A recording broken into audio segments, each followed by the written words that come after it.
Okay, so just wanted to, because we're not Zooming today, you're in at school, which is awesome. I'm going to come around and see you, and I don't want it to be too disruptive when you're in the room with all the other year 10s.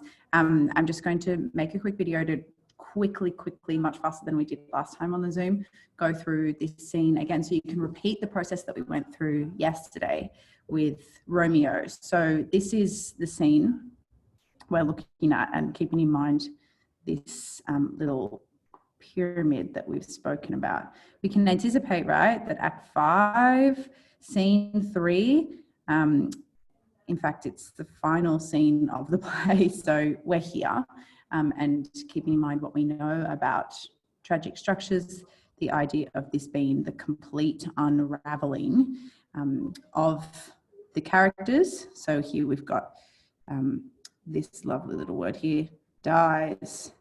So this is the final moments of the play, and we're just going to have a look at what Romeo says and make sense of it. So firstly, in faith, I will, let me peruse that is to look. Let me look upon this face. Mercutio's kinsman, noble county, Paris, I see.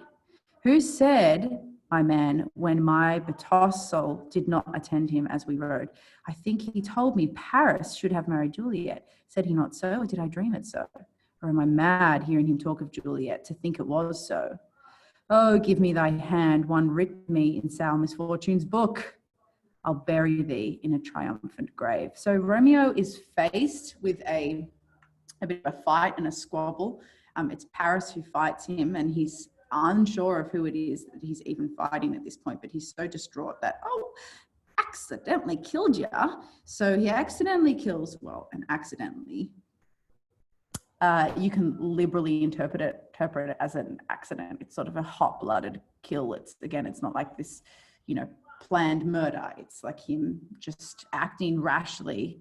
He feels provoked. He feels that somebody has come to do something terrible to Juliet's body, or be kind of irreverent in some way. And he attacks him and kills him. And then he says, oh, let me see who this man is that I have killed. It's Paris. And then he's reflecting, Paris, why does that name sound familiar? Wasn't the man as I rode? What, didn't he tell me that Paris was to marry Juliet? Or did I dream it? Am I mad just hearing him talking of Juliet to think it was so? Give me thy hand. I'll bury thee in a triumphant grave. A grave, oh no, a lantern, slaughtered youth, for here lies Juliet, and her beauty makes this vault a feasting presence full of light. Death, lie thou there by a dead man interred. So he's sort of, it's like his final kind of act of somewhat redemption, to be like, I'll lay him by Juliet, which was his dying wish. So yeah, there we go. He lays Paris in the tomb. How oft when men are at the point of death? So now, this is Romeo muses at life. And this is really critical. I think it's a beautiful part of his character that Romeo and Juliet both have these moments of kind of going, philosophizing their lives. They, feel like animals trapped in a cage where they're just going to die. And it's almost like the whole world is caved in on him at this moment, and his world is completely unraveled. And he goes on to kind of muse and philosophize on life. He says, how often when men are at the point of death have they been merry, which their keepers call a lightning before death? Oh, how may I call this a lightning? Oh, my love, my wife, death that hath sucked the honey of thy breath, hath no power yet upon thy beauty. Thou art not conquered, beauty's ensign yet. Just musing on this idea of, I guess, the sheer just tragedy of what's happened here at Juliet. He feels very overcome with grief again. Cannot believe how beautiful she looks even in death. Thou art not conquered. That is, that she still looks so living, which, I mean, here is actually a little bit of dramatic irony, because it's possible that she still looks living because she is living. Oh, tragic. So it's because like her beauty in death is one of the things that prompts him to feel so despairing and ultimately take his life. So that is like this level of irony, this kind of cycle. And yet it's potentially exactly why she looks so beautiful, is because she's not really dead, so he ought not to have done it. Is crimson in thy lips and in thy cheeks, and death's pale flag is not advanced there. So we're continuing with this whole idea of like, it's like you're not even dead. Tybalt, liest thou there in thy bloody sheet? Oh, what more favour can I do to thee than with that hand that cut thy youth in twain? To sunder his that was thine enemy.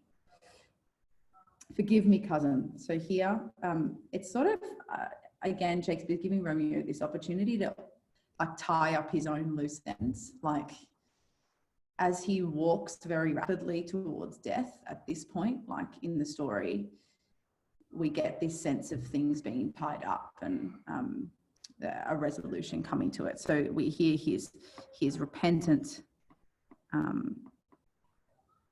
to Tybalt. He sort of honours Paris. And so in some ways, it's like his maturation, like he's making up for lots of the youthful impulses that have ultimately led him here as well. Forgive me, cousin. Ah, dear Juliet, and that's to Tybalt. Ah, dear Juliet, why art thou yet so fair? Shall I believe that unsubstantial death is amorous, and that the lean abhorred monster keeps thee here in the dark to be his paramour? For fear of that, I still will stay with thee, and never from this palace of dim night depart again. Here I will remain. Sort of a weird kind of metaphysical thing that he's considering. He feels, again, it's sort of in some ways mirrors the scene that we looked at, even though it's like a lot later in Act 3, when Juliet talks about, alludes to that connection that they have. And here he's kind of keeping up his end of the bargain. Like, she stands by him in the face of him being banished, and he stands by her in the face of death. So you get this sense in which the reason why people hail and revere these two lovers as so romantic is, we're quite familiar with this idea of like, till death do us part. So like, in death is the only time that we'll part. And here Romeo says, even in death, I'll stay by your side. So Romeo stays with Juliet as a protector, even in death. Even in death.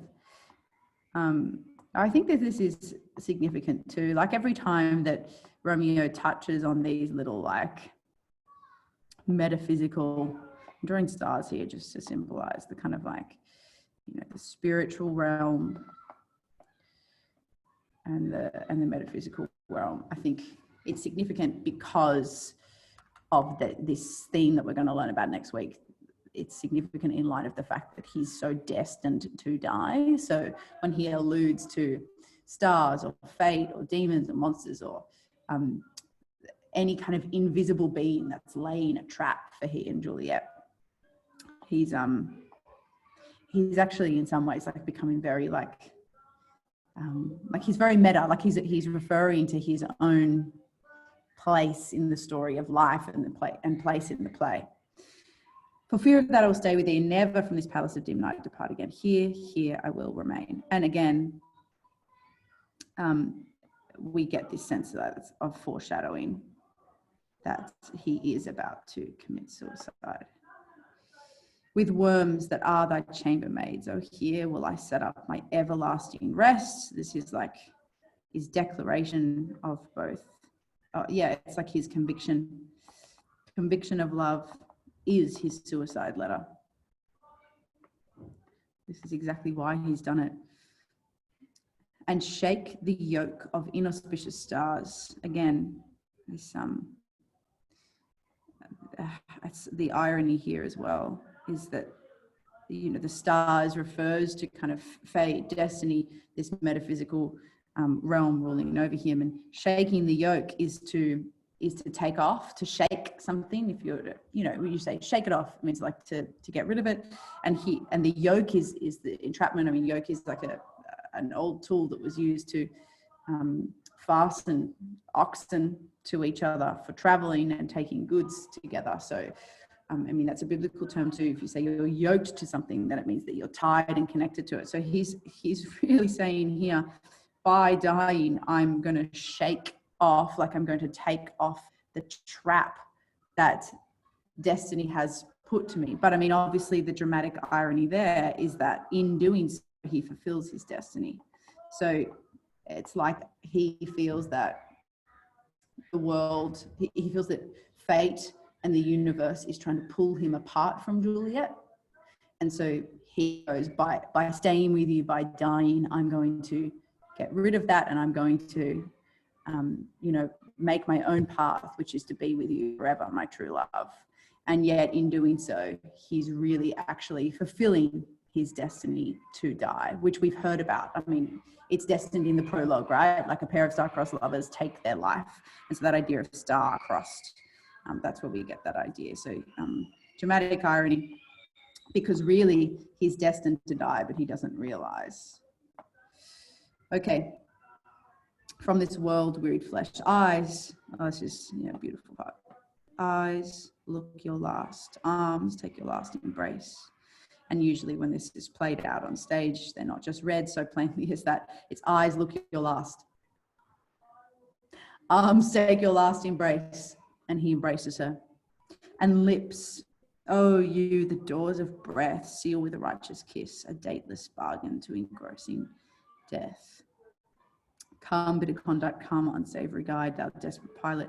Now at once run on to dashing rocks, thy seasick, weary bark. So this is his commending to himself. He's like full steam ahead on the death train, I say. That's my final word on it. Here's to my love. Cheers to my love. And he drinks the poison. And then this is him reacting to the feeling of poison. Oh, strong, like a swig of some very, very potent chemical. Oh, true apothecary. So apothecary, I should say. Thy drugs are quick, thus with a kiss I die. Kisses her, he dies. It's the end of the play. So we see like a lot of Romeo's unraveling here, like emotionally. Again, I would say we do get a sense in which Romeo is, I think he has a lot of integrity. I don't know what the adjective for that is, but Romeo has integrity. He truly believes that Juliet is worthy of like the greatest man in the universe, and yet he has a youthful arrogance about him that goes, I want to be that man, and therefore I am. So he loves Juliet till death and beyond death. And beyond death. Like it seems unhealthy, maybe us. But really it's him trying to show that he was serious when he made those marital commitments. This wasn't just a fleeting, youthful impulse to be married to her. He has integrity. He truly, truly loves her, and feels very chilled by her death. He also has integrity in the sense that he has some semblance of honor, in spite. Part of him takes marriage seriously. Part of that is that we have, for the second time, we have this sense of he refers to Tybalt, who he did kill, but tried to reason with. He refers to Tybalt as cousin. So that wasn't a meaningless, it was about their families being united as well when he married Juliet. And he's somewhat repentant. He's certainly repentant.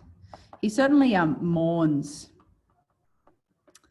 the devastation of both Tybalt and Juliet's deaths, I should say. What else do we see here?